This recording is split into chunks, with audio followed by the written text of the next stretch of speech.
स्थापकाय च धर्मस्य सर्वधर्मस्वरूपिणे अवतार वरिष्ठाय रामकृष्णाय ते नमः। जननीं शारदां देवीं रामकृष्णं जगद्गुरुं पादपद्मे तयोः श्रित्वा प्रणमामि मुहुर्मुहुः। नमः श्री अतिराजाय विवेकानंद सूरये सच्चित् सुखस्वरूपाय स्वामिने तापहारिणे स्वामिने तापहारिणे। गुरुर्ब्रह्मा गुरुर्विष्णु गुरुर्देवो महेश्वरः गुरुर्साक्षात् परं ब्रह्म तस्मै श्री गुरवे नमः।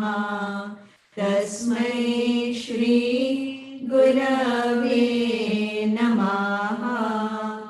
ॐ भूर्भुवः स्वः तत्सवितुर्वरेण्यं भर्गो देवस्य धीमहि धियो यो नः प्रचोदयात्। ॐ भूर्भुवः स्वः तत्सवितुर्वरेण्यं भर्गो देवस्य धीमहि धियो यो नः प्रचोदयात्।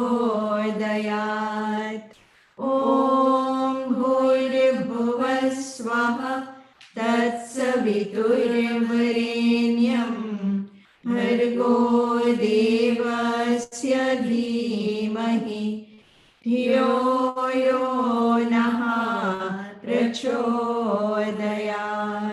ॐ शान्ति शान्ति शान्तिः।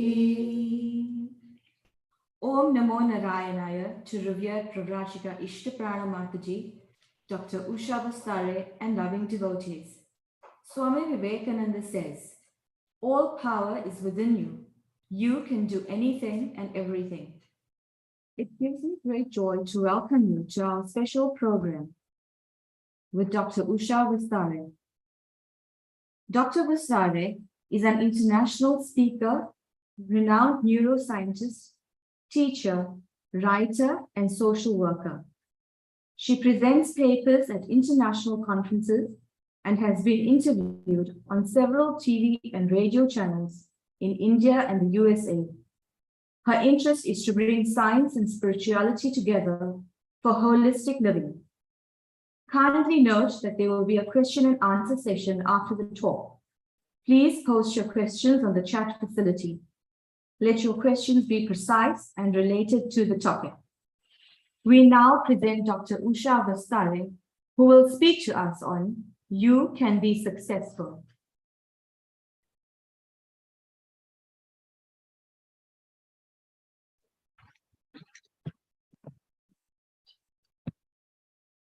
Namaste Mataji, my loving pranams to you.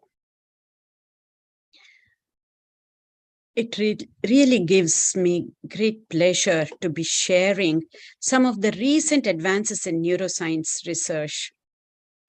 And I'll be sharing not just the knowledge, but my joy that goes along with that. And let me start sharing the screen and then you can get it there.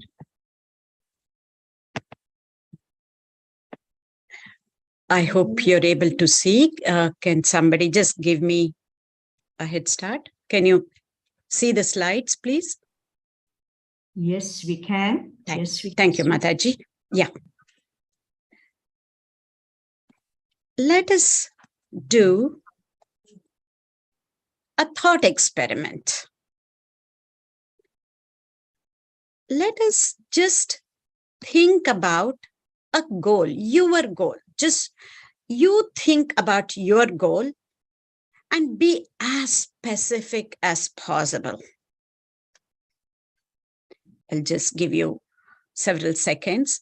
Just think about your goal. It could be a short-term goal. It could be a long-term goal, if possible, one short-term and another long-term goal. Be specific about this goal.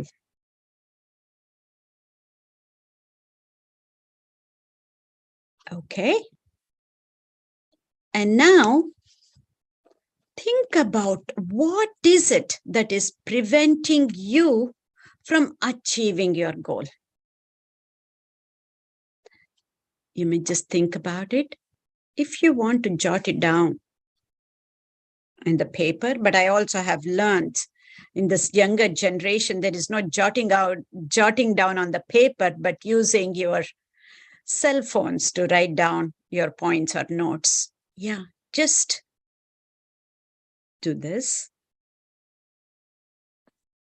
And now ask yourself, what does success mean to me? For each one of you, you could be a homemaker, you could be a student, you could be a professional or even a retired person. It wouldn't matter. What does success mean to you? And of course, that success you're going to relate to the goal that you have just thought about in the thought experiment. Okay, what does success mean to you? And now ask yourself again, why? Why are some people more successful than others? This is a loaded question. We all know that. Sometime or other in our lives, we have asked this for ourselves. Why are some people more successful than others? I'm doing everything that I possibly know how to, but yet I'm not as successful as whatever, blank, fill in the blank. So why are some people more successful than others?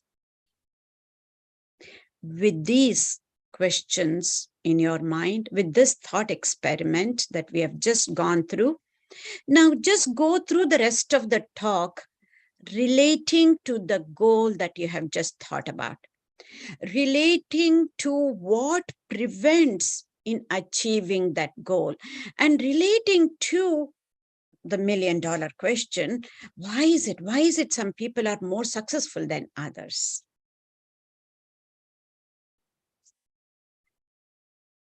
You know, goals and accomplishment, they go together. So, well-known saying, discipline is the bridge between goals and our accomplishments. So let us take this as the theme, discipline, and then go through from a scientific perspective. I keep saying scientific because science is about commonality, that it is common irrespective of what socioeconomic educational background that we come from, and whether we are homemakers or students or professionals or retirees, whatever we may be, or we might be bedridden. It doesn't matter. We can still have a goal. We can still be disciplined to be able to achieve the goal and be successful. But our goals have to be clear and precise.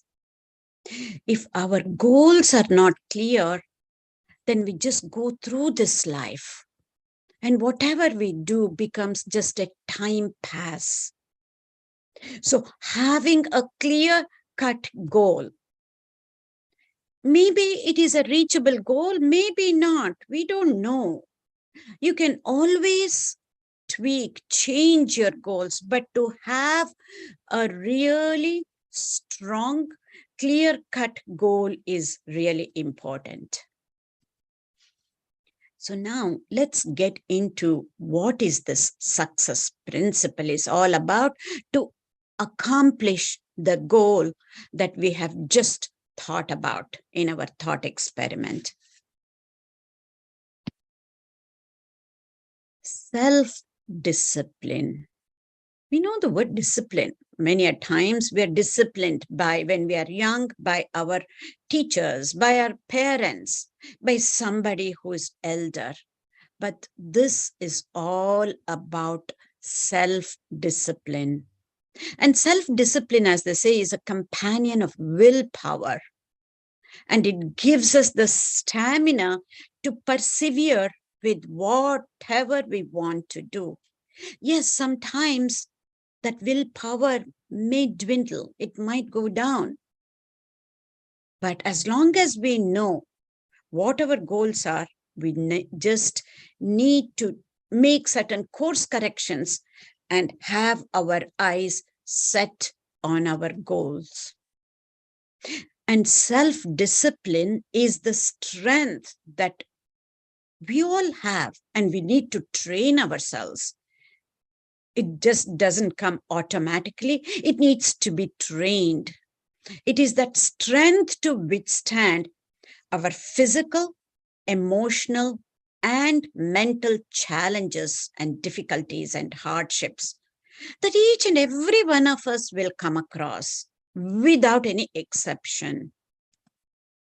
And self-discipline is also the ability to reject immediate satisfaction, immediate pleasure, immediate joy, or immediate comfort, and being in the comfort zone, to reject that in order to gain something bigger and better, even when it takes effort and time. Yes, it does take effort and time on our part. So that is what self-discipline is all about.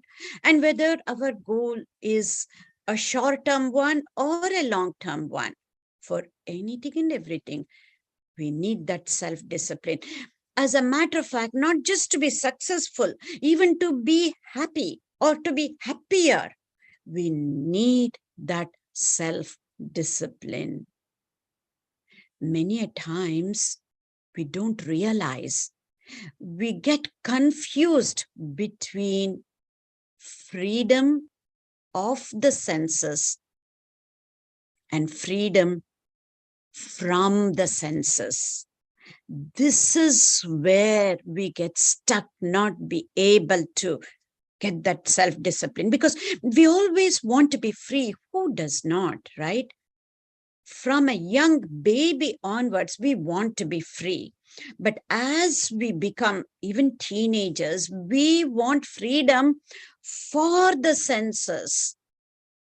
It should be freedom from the senses. That can happen only through self-discipline. And the self-discipline is not just at the mind level, it is also at the body level. It actually starts at the body level. Then to have the discipline not to be using certain things or to be using better things, that is at the level of mind, comes later. It is at a subtler level. But we need to train ourselves first at the gross level or at the body level, which is much, much easier than working at the level of mind. And if we start working at the level of body, naturally and organically, it will be much simpler, I would say, not easier. I always would like to distinguish the words simpler and easier. Something is very simple, but may not be easy. Something might be very easy, but principle-wise, it might be complicated. But rather than thinking about whether it is easy or not, let's look at it in a way that it is quite simpler to get to the level of disciplining our mind when we start at the level of the body. So again, the self-discipline goes hand in hand with our self-motivation. It's a funny way of saying that it's like a self-discipline and self-motivation are twins. They are joined at the hip, like the conjoined twins, you know. Why? Why do you think it is that? Because when we practice self-discipline, we feel like that we are in control of our life. And we feel content and motivated because that is what helps us to move towards our goals. And Brian Tracy, who is an authority on human excellence and human potential, how to develop this human potential, he says, if I had to pick just one thing or one key to success, it would be self-discipline. He has written many books on this matter, but he says it is this self-discipline that makes a huge difference in winning or losing, or even better, between greatness and mediocrity.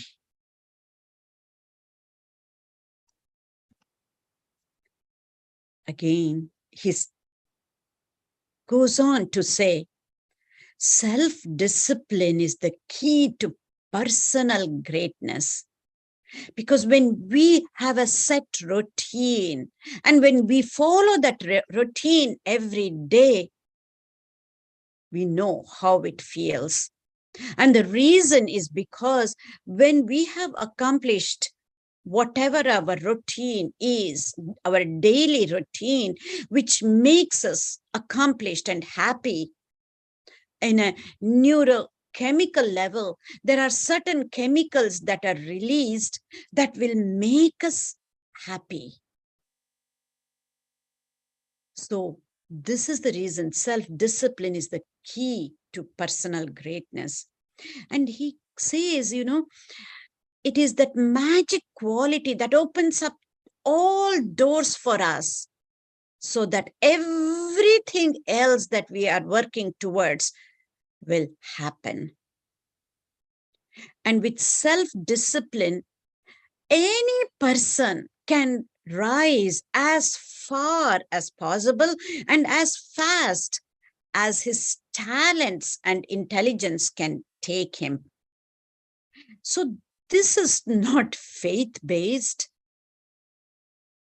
but real evidence-based neuroscientific concepts that when we put in our effort into anything through a disciplined manner, day in and day out, over a period of time, we are able to accomplish the goals that we have set out for. Now you see that goal is so important. Many a times we don't even realize that we need to set both short-term goals and long-term goals. And this is for each and every person, including the homemakers.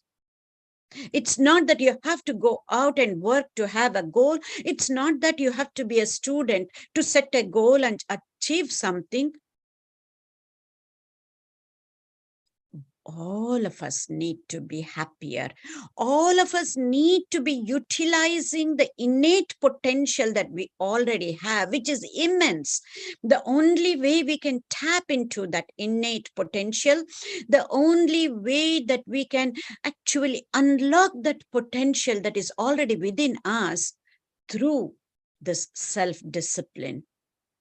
Without the self-discipline, a person with everything he or she might have, every blessing of every great master or God for that matter, and might come from a background with a silver spoon in his or her mouth, with the right education, with plenty of opportunities, you know, but without that self-discipline, he or she will seldom rise above mediocrity. Extremely important and powerful statement that we need to truly understand and buy into this. So as I said earlier, that self-discipline has to start at the level of the body with respect to the physical activity. I'll just state a phrase and move on because that is not the topic for today. That's a topic for another time and another day. When we are not active, when we lack physical activity, they say with the newest research, we say inactivity or sitting on the couch is like smoking. Sitting is new smoking. All it means is without proper physical activity, we get all the ill effects that we can see when somebody smokes. So much so we know now for a fact, smoking 1 cigarette per day over the lifetime, or sitting on the couch for 2 hours every day for our lifetime, both of them have similar deleterious ill effects. And now we know in this day and age, and especially the past 2 years, when we had to work from home because of the pandemic that the whole humanity faced, you can imagine, we don't even need to be couch potato. We might be so focused and be doing the work that we wanted to do, sitting for hours together. And the more focused you are, you lose yourself, you sit for a longer time. We can think about the ill effects of just sitting and not moving around. All of this also has evolutionary biological significance, but I'm not here to give you the evidence from either evolutionary biology or from the new scientific evidence, but just take it from there. In a similar manner, it's all about mind, training our mind, not controlling our mind, but training our mind. And it also starts with what we eat. What we eat, and of course, through food, what we eat through our 5 senses, they all have to do and directly connected with our self-discipline.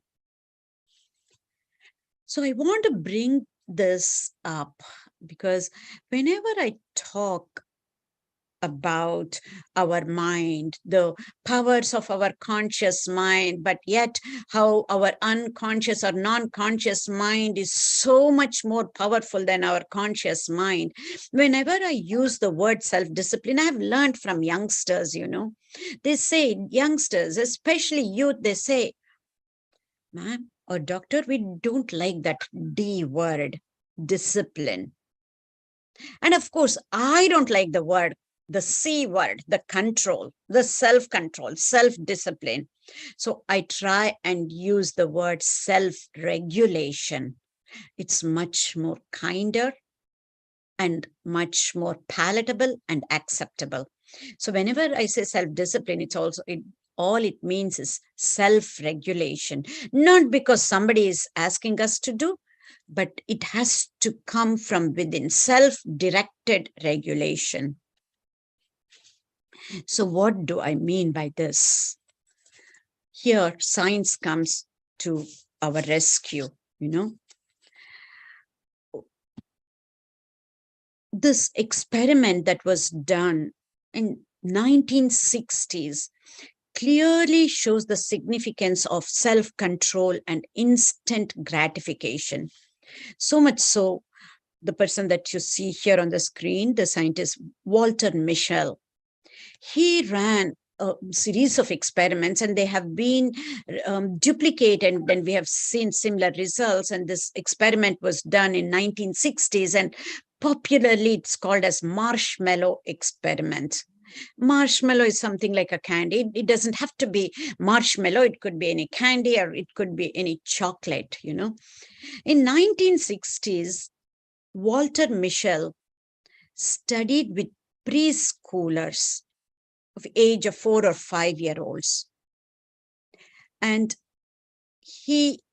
his work in 1960s elucidated the ability to delay the gratification and to exert self-control in the face of strong situational pressures and temptations amongst young kids, 4 or 5 year olds.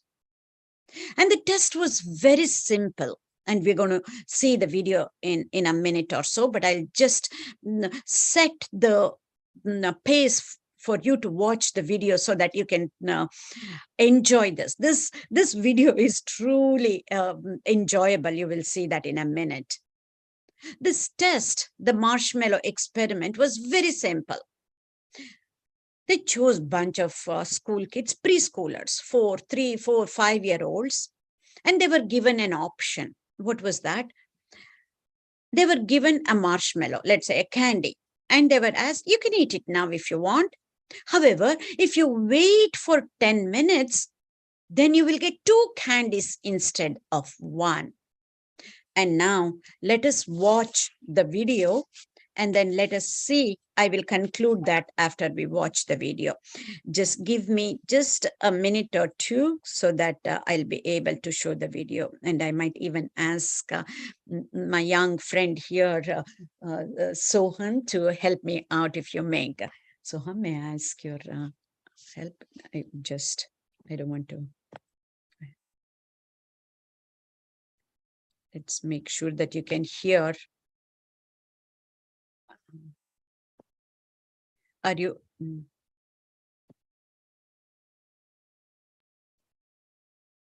Are you able to hear? No. No? Okay. We'll set this right. Okay.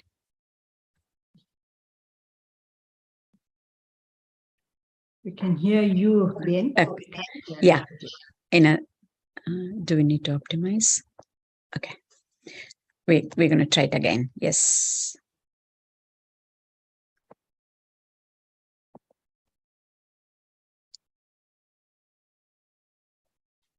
Now, can you hear? We can hear you, Ben, but there's no other sound. Yeah. Yes. Can you hear? Coming up a little bit and then stopping. Okay, then it's just live streaming. Then this is the best we can do from here. Let's start again, and then you're okay. All right.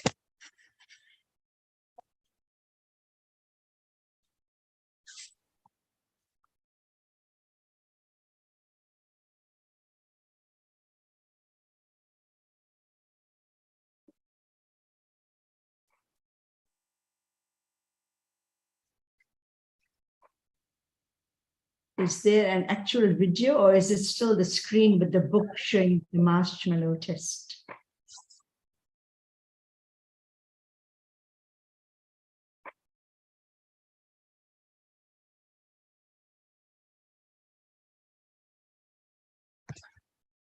Mataji, can you see and hear properly? I have stopped. Yes, there's no video as such. We still seeing marshmallow experiment and the book. You're not able to see the video. Okay. No. Oh, I see. I'm glad I stopped and then checked with you. Maybe we need to, 1 second, we will fix it up, Mataji. Yesterday, what we did was to go to advanced.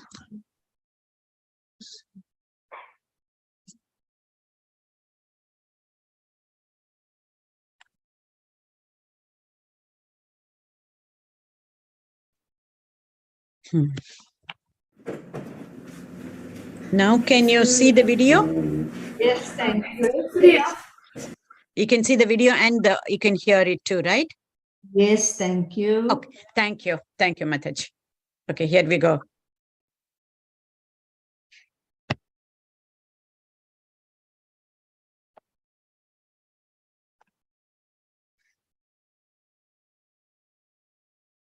It's paused. It's playing. It's just slow. Oh, why? Also, there's no sound now. Yes, the volume. Yeah, it's not streaming properly. If we will try one more time, if this doesn't work, I will share the link. They can actually watch it at home. This is so funny. I just wanted to people to watch this. Basically, it's they're actually showing the experiment. Even if you don't see hear it, let me try and give a running commentary as long as you can see the video. Yes, we Because can. we are going to lose time. Let us watch the video. I'll give you a running commentary, and then so we'll be able to, if we can just. That was too slow, I think, right? So we will take it from.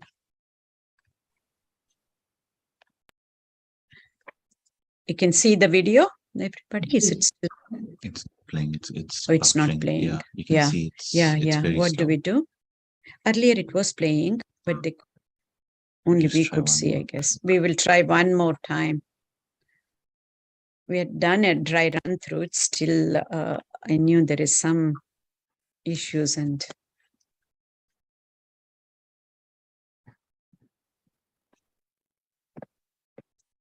One last time.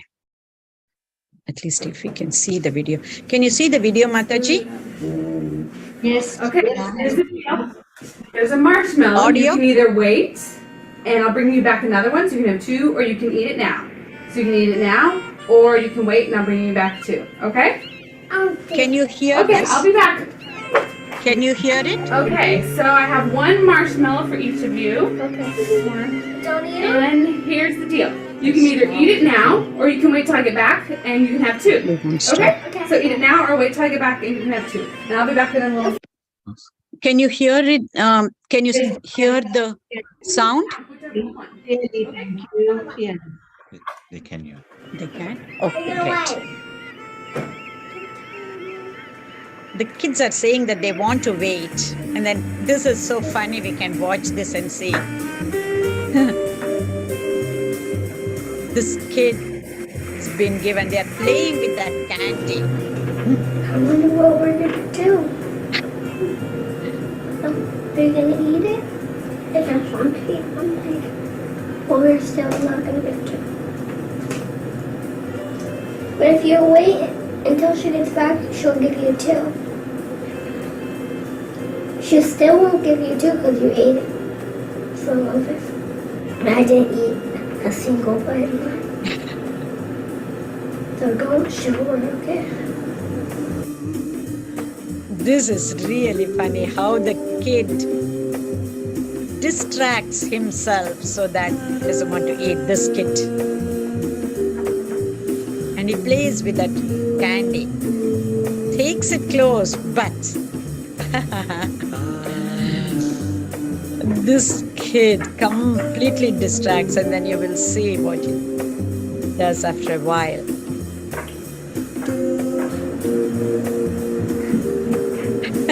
Smelling. Oh, this is so tempting, but still.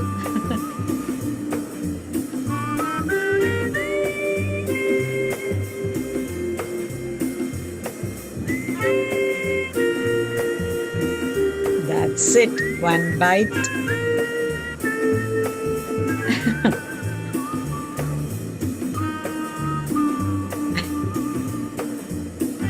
There you go. Okay, so I have this marshmallow, and you can eat it now, or if you wait a little bit, I'll bring back two. for you, Doesn't okay? even wait until she leaves the room. Young kids, it's so funny. Good. Okay, well, I'm gonna go and I haven't found a marshmallow yet, so I'm gonna look for some more. But you stay here, and if you haven't eaten that one, I'll bring you back another one. Okay? I'll be right back. Wait.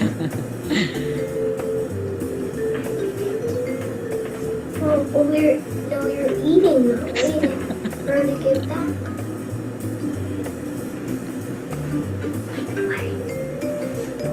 We still ate some of it, so she's still not gonna get the two.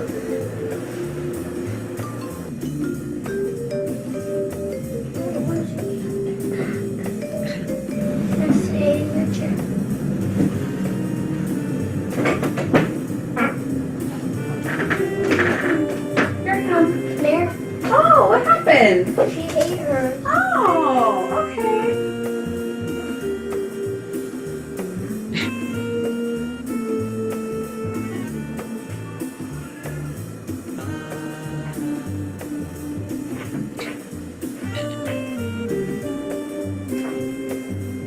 Can't wait any longer.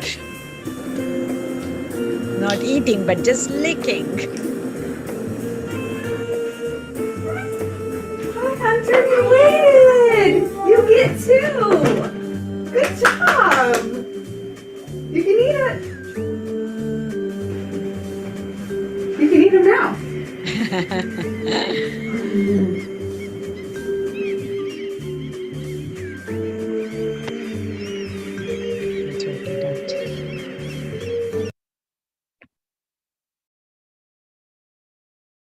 Yeah. So we saw how those little kids, how they controlled themselves. Some of them could not. Yes, it was a funny video. But the most interesting part was Walter Mischel. He continued with this study years later, couple of decades later. And he continued with this study with those kids who were so young over a period of time. And what he clearly saw was that these children in that longitudinal study, those who were able to delay the gratification, the scores of those kids, their SAT scores or their cognitive competence was much, much higher than the kids who could not delay the gratification, who could not control even for those 10 minutes. Over a period of time, that longitudinal study showed clearly that kids who had much self-control and who were able to delay the gratification scored and fared much, much better in the lifetime, in their lifetime, in the life course. So yes, what does that show? Yes, we can start at a very young age. We can train the kids to have that self-control, to delay the gratification even from a young age. And of course, now that experiment has been looked at from many different angles, and it was not just with self-control and gratification, even including the angle of trust came into being, that we don't need to go into any of that. But clearly that self-control and delayed gratification really helps in our lifetime.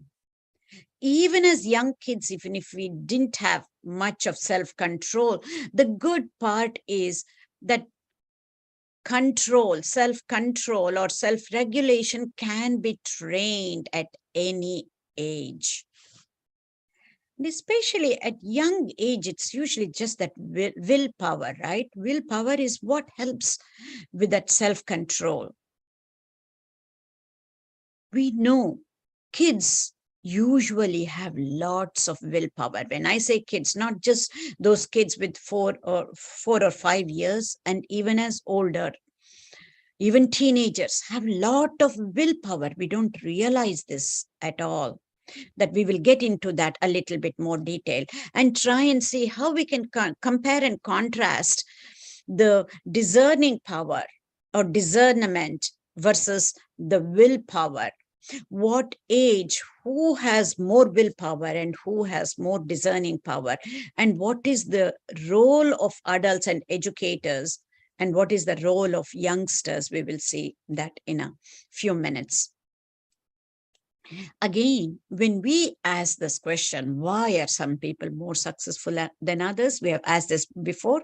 And when we ask this question again, another way of asking that question is, what is it? What is it that prevents us to have that self-discipline, to have that self-control, or to have that self-directed regulation, or in order to be successful? What is it that prevents us to be successful? Because we know we have everything that we need, but yet some people are more successful than others. Why? And what is it that prevents us?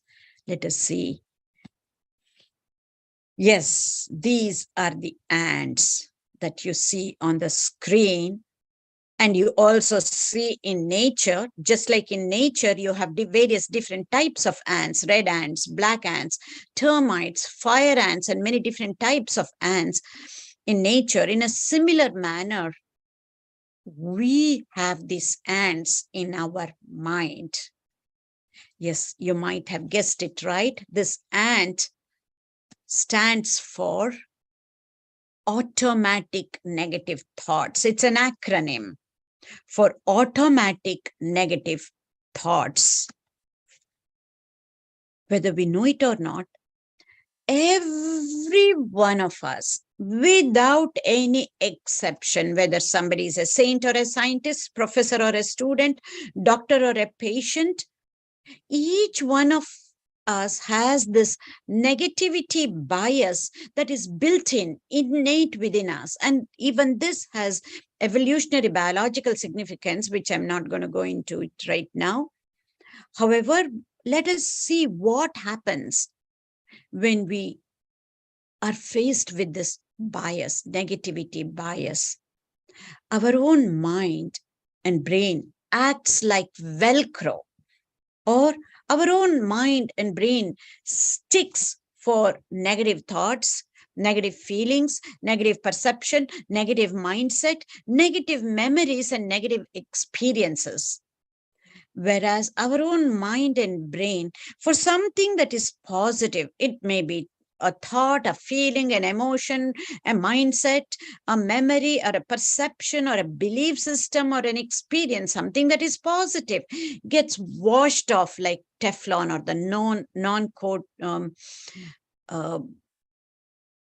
non-sticky material that we see on a non-stick pan, a Teflon coating. Because if we look at it in a different way, every day we have negative experiences and positive experiences and some neutral experiences. But yet, when we reflect at the end of the day, many a times, it's the negative thing that sticks.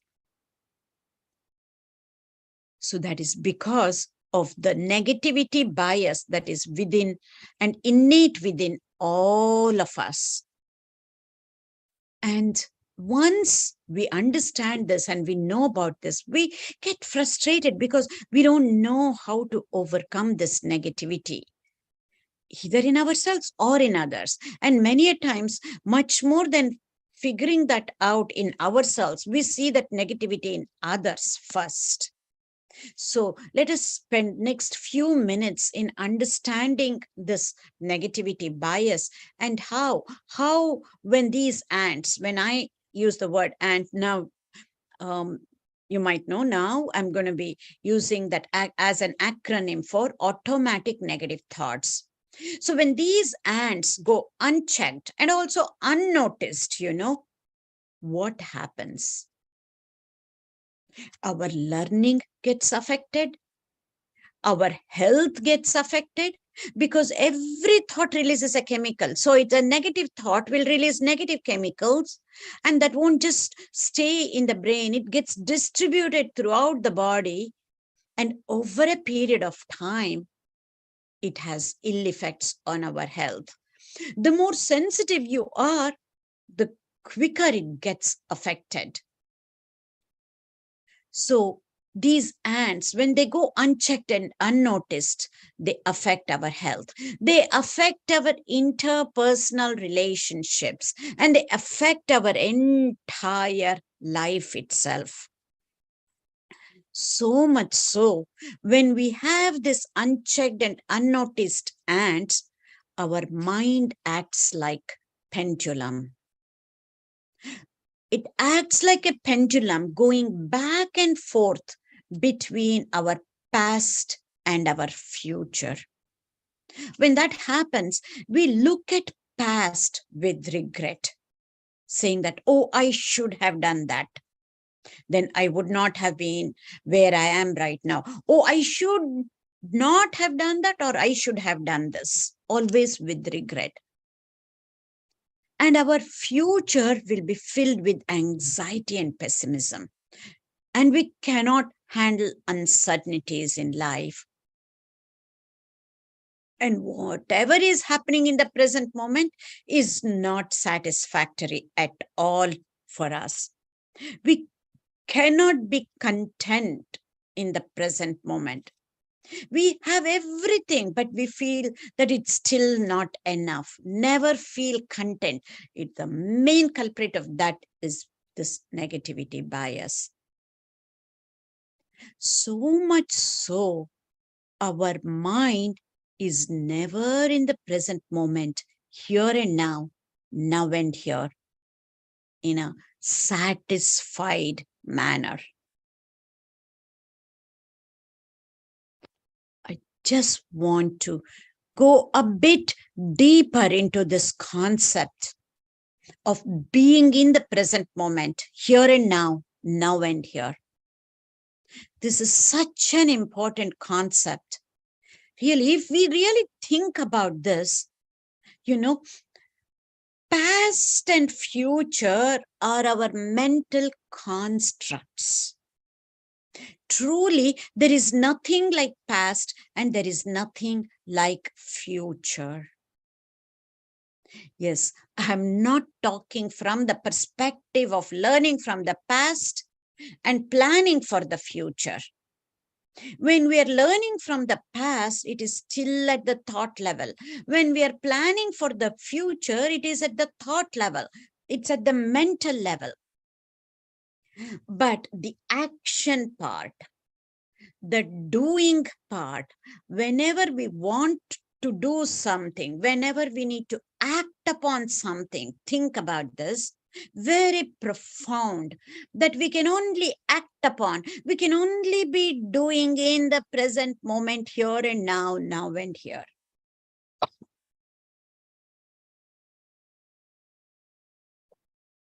It is impossible to be doing something yesterday or having done yesterday or to be doing something tomorrow. Because when we are actually doing, it becomes the present moment. And to make it little bit easier for us to understand, now you just have to focus on the contents of my statement, not on my English grammar. Okay? So when yesterday was happening, it was today. And tomorrow hasn't happened. When tomorrow is going to happen, it will be today. It was today and it will be today. This is what I mean by go beyond my grammar and grasp the essence. The doing part, the action part, the acting upon part can only happen today. And I say it's not even today, it's only in this moment. So if we need to train ourselves, if we need to train our mind to be successful, to be happy, all we need to do is to focus on one moment at a time, not even one day. So if we take care of a single moment at a time, that is all that we need to do. This is what I meant by it is very simple. But yes, difficult to practice. Simple, let us focus on the simple part. All we need to do is to focus on this moment, one moment at a time. And each moment adds up to hours, days, weeks, months, and years to come. So let us go a bit deeper into this and see what are the reasons that we give for ourselves for these automatic negative thoughts or ants. I've just listed a few which we have all used, and each of us have plenty more to add on to these reasons, which actually are nothing but excuses, but not reasons. We keep saying, I can't help it. I'm like this. It's in my genes.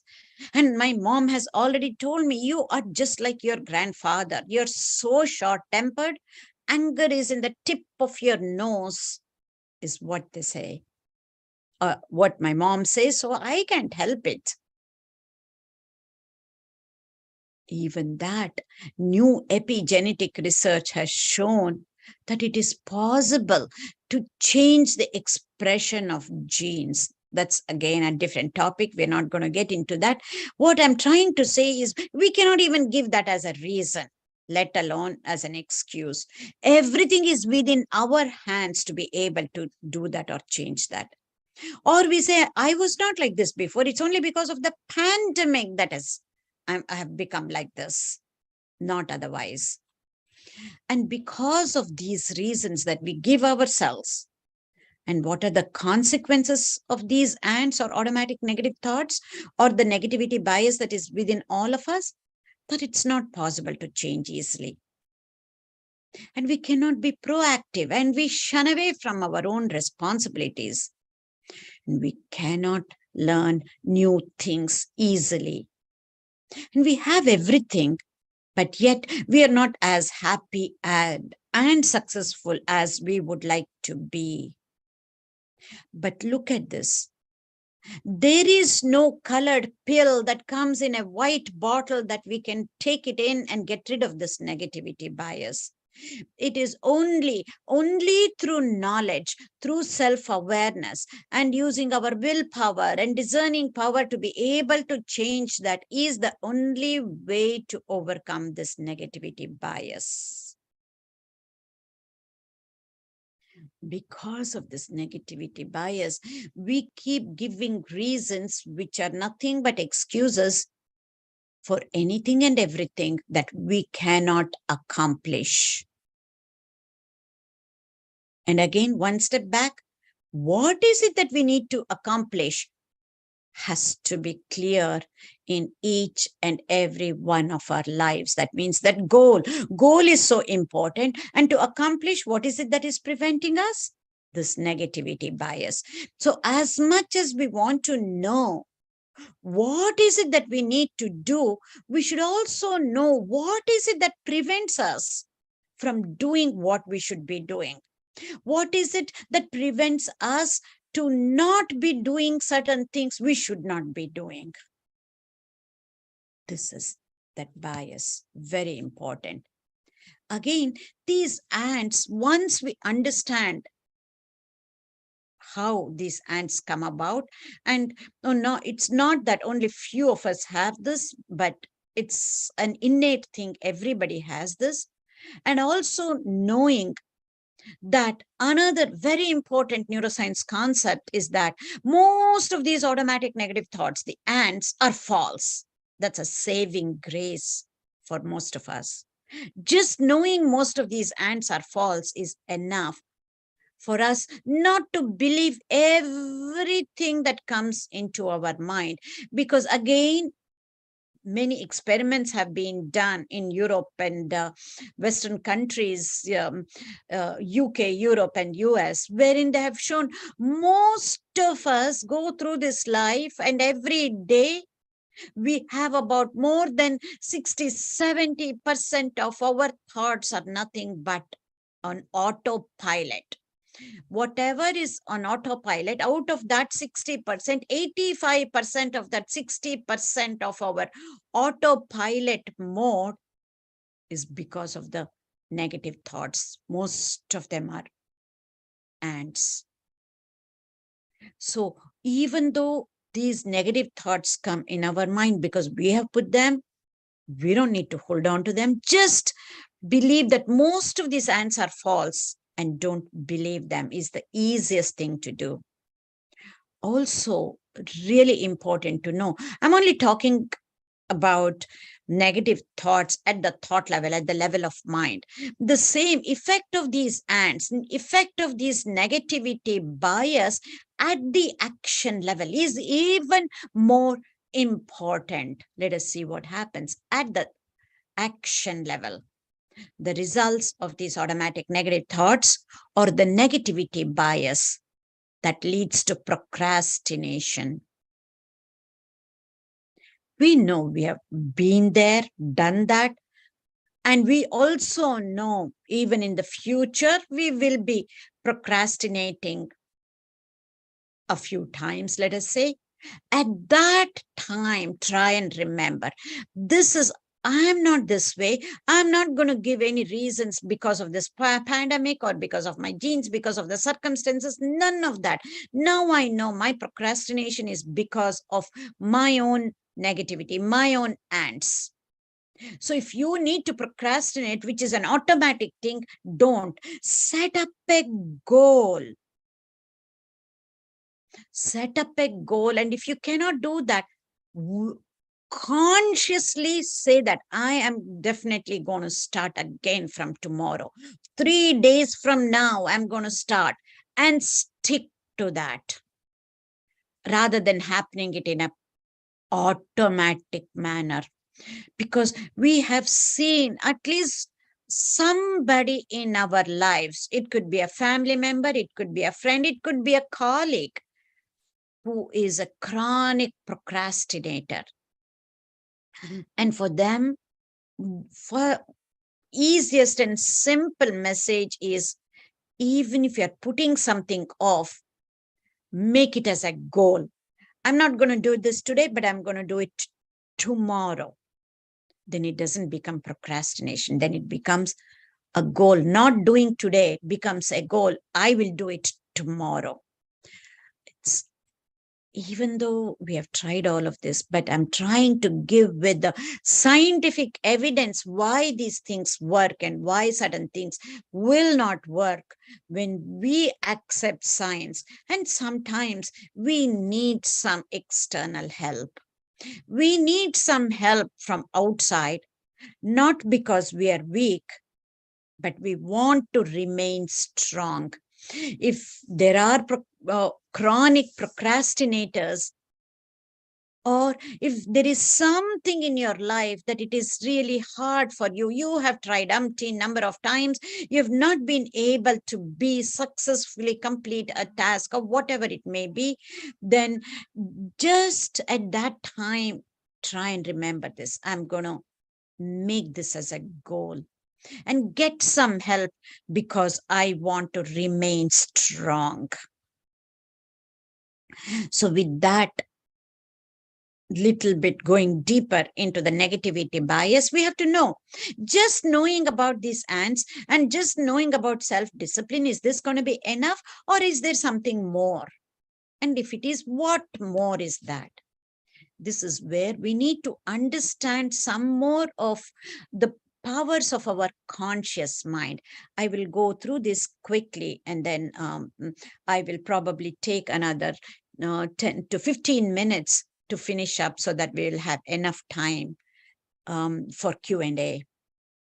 The 4 powers of our conscious mind, as you see, is these: free will, willpower, discerning power, and self-awareness. Let us take self-awareness to begin with and see what is self-awareness. I say self-awareness is the most important quality of a human being, and this quality of a human being is what separates us as human beings from the rest of the animal kingdom. Self-awareness is not the absence of mistakes, but the ability to learn and correct them. We should be able to know our own mistakes, and we should be able to change and correct them. That is what self-awareness is all about. And let's just go through these few definitions of self-awareness, which are self-explanatory, and then we'll be able to see how each time that we need to be aware of ourselves, not depend on our teachers, not depend on our parents or somebody else to show us our mistakes, but let us be aware of our own drawbacks, our own limitations, our own mistakes, so that we can work towards that. So self-awareness is having a very clear perception of our own personality and what are our strengths, what are our weaknesses, and what are the things that I need to improve in my life. What are my thought patterns? What are my beliefs? Because we need to be aware of our own belief system and get rid of some of the belief systems which are limiting and disempowering us, and hold on to beliefs and belief systems that will empower us. And as we develop self-awareness, it will help us to make changes at the level of the mind, changing our perception, changing our mindset and our thought patterns. And it's self-awareness is the most important attribute of emotional intelligence. And this is an important factor in achieving our success or achieving our goals, in accomplishing our goals. The next quality is nothing but free will. Very simply put, each and every one of us, we have the power to choose. Unlike animal kingdom, yes, animals also have the power to choose, very, very rudimentary, very limited. And this is one of the most powerful qualities of human being, to be able to choose one thing over the other. What is it that we need to choose? What is it that we should not be doing? That is where the next power, which is the discerning power or the discrimination power, comes into being. We will get to that in a minute. So the greatest power that a human being possesses is the power to choose one thing over the other. Many times we feel powerless, helpless, but we don't realize we have not exercised the power of choosing. When we don't choose something over the other, not choosing is also a choice that we have taken. We don't realize that. Not choosing is also a choice that we have made, something deep to think about.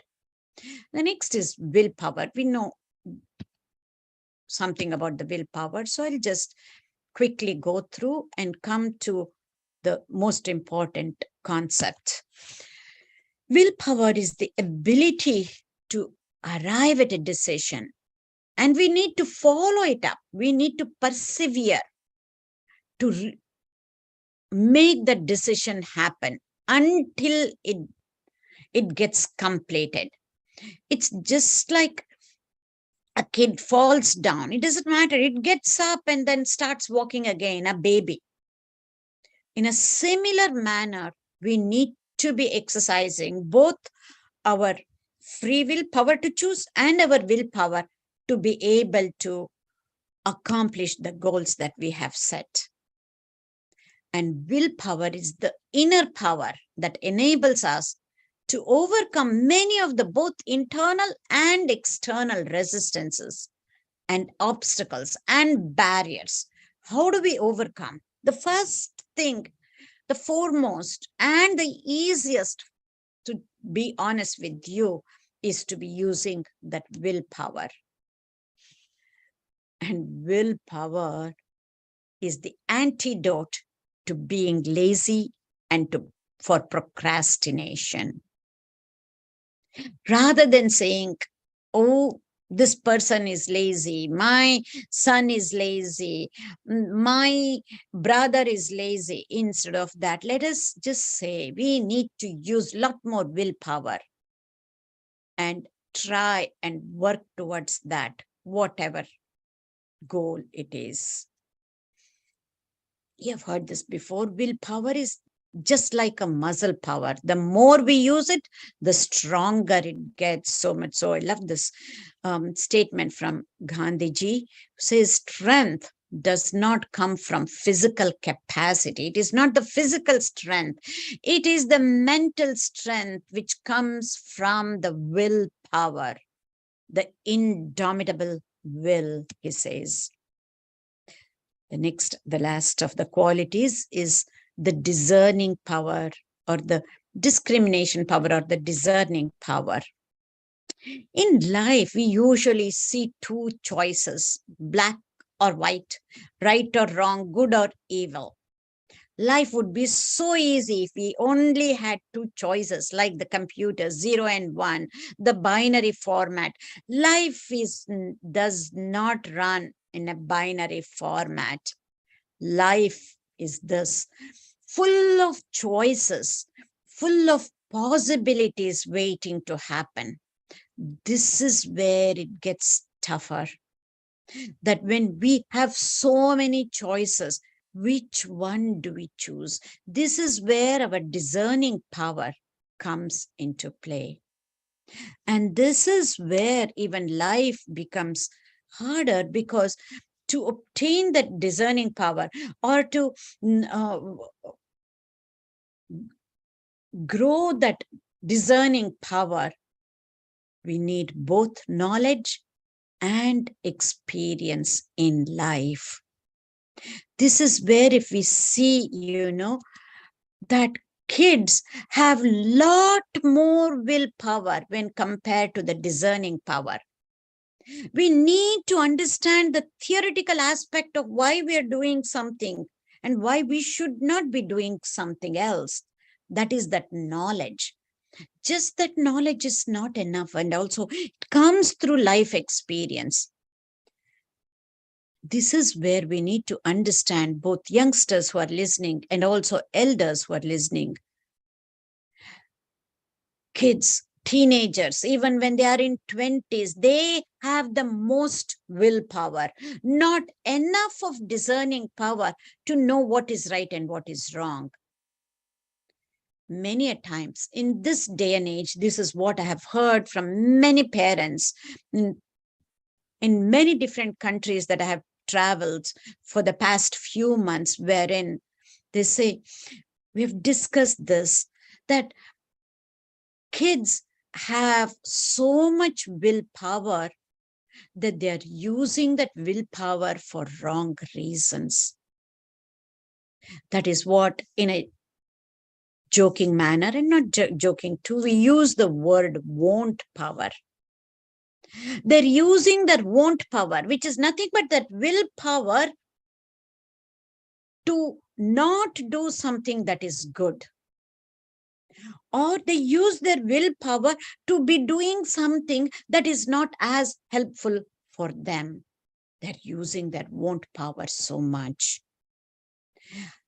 Just imagine if we need to be playing games on the cell phone, not even on the TV screen like a couple of decades back. Kids used to be playing the video games on the TV, but not anymore, just on their cell phones. They can sit for hours together and play. This is what I have heard, both from the youngsters who want to come out of that habit on their own, or from their parents. How do we make our kids realize that they are getting addicted to these games on the cell phone or on the social media? So much so now, addiction to social media, addiction to these games has been added to our medical textbooks, and to learn how to handle this, separate in itself. But a point to make, youngsters who are listening, you may not have enough of discerning power, because it takes a lot more theoretical knowledge and life experience to accrue a lot more discerning power. This is where, when both the educators, teachers, parents, and teenagers or people in their 20s, you can work together And adults can learn how to develop that willpower that most of the kids have in a natural way, and how to utilize the discerning power that the adults have. It's going to be a great combination. So using all these powers of our conscious mind, using these qualities of our conscious mind, they all go hand in hand and together to develop that self-regulation, self-control, or self-discipline, so as to say. So how now can we get out of this negativity bias? I'm going to just introduce this concept and conclude. Then how do we exterminate these automatic negative thoughts? We need to understand again. I want to take up a concept of sculpting. A sculptor, when you see, he sees inside the big boulder or stone whatever he wants to sculpt out. Next week is Ganesha Chaturthi that's coming up. So let us take this sculptor who wants to carve out Ganesha in that big boulder or stone. So all he sees inside the stone is Ganesha. For you and me, we only see a big block of stone. But for the sculptor, he knows where that Ganesha is hidden, which is equivalent to our goal. We need to have that clear-cut goal. Just like the sculptor sees his sculpture, which is already hidden in that big boulder, we need to have that clear-cut goal. So what does a sculptor do? He takes his instruments, a hammer, a chisel, and removes all the stone which is not Ganesha. The only thing he does is to remove the stones which is not Ganesha, and he already sees the Ganesha inside, and what remains is Ganesha. The goal is different for each person. For somebody else, it is Krishna inside that boulder. For somebody else, it could be something else. It doesn't matter. But all we need to do is to chip out what it is not. For a sculptor, a real sculptor, the marble or the stone is outside of him. The tools that he uses is outside of him. And the sculpture is inside that stone. But for us to be taking this concept of sculpting, and I call that as concept of neurosculpting, so that we can all become neurosculptors of our lives. Look at this. Everything what we need is already within us. The stone, unlike the real sculptor which was outside, we have our own brain. Brain is our marble. And the sculpture is nothing but our own goal is also within our mind. And we are the sculptors. And what are our tools? Our tools are these. First, we need to choose to chisel out all the unwanted things. What do we chisel? Chip away? All the unwanted things, the biases, the automatic negative thoughts that are not needed for the successful accomplishment of our goal, we need to remove them. So that choice we need to make, which is the free will. And we need to use the willpower to be actually be doing that. And to know what is it that is, we need to chip out what we should retain, that is the discernment or the discerning power. And all of this, we need to be aware of everything, every action, every thought we have, every action that we do, we need to be self-aware so that we become neurosculptors of our own lives to be able to accomplish the goal that we have set out for. So to conclude,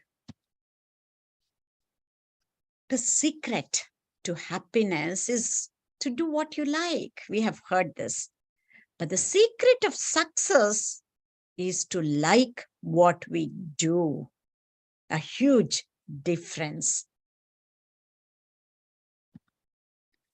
And self-discipline is the beginning, it is the means, and it is the end. And self-discipline is that magical power that makes everything happen.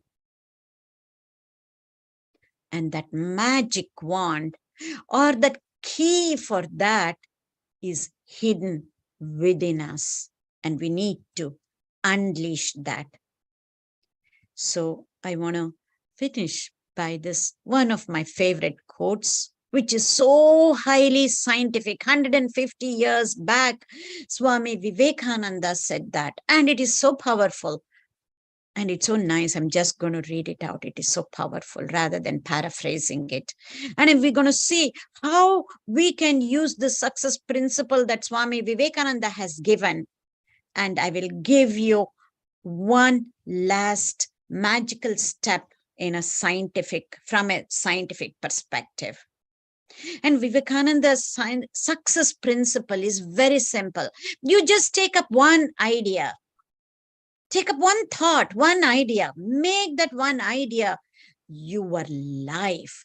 He says, think of it, dream of it, live on that idea, and let the brain, muscles, nerves, each and every cell of that your body be full of that idea, and leave every other idea alone.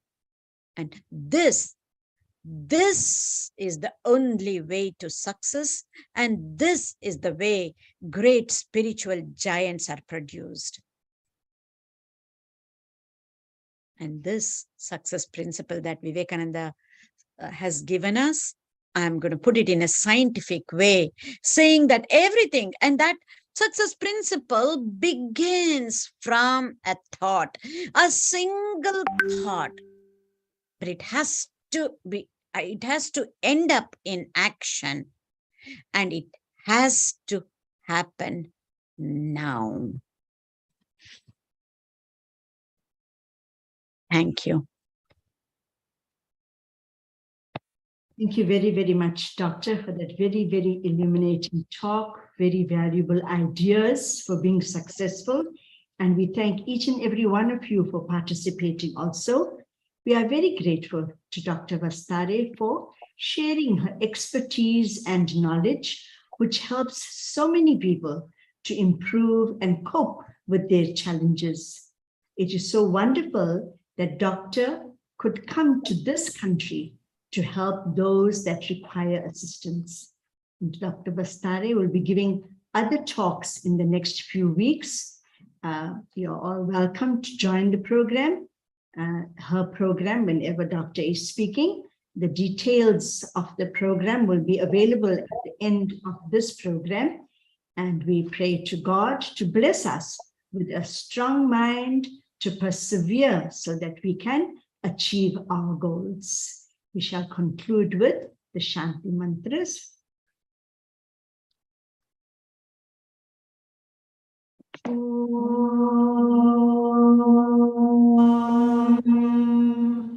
Om Purnamadaha Purnamidam Purnat Purnamudachyate Purnasya Purnamadaya Purnamevavashishyate. Om Shanti Shanti Shanti. Hari Om Tat Sat. Jai Shri Guru Maharaj Ki Jai, Mahamai Ki Jai, Swamiji Maharaj Ki Jai. Om Namo Narayana.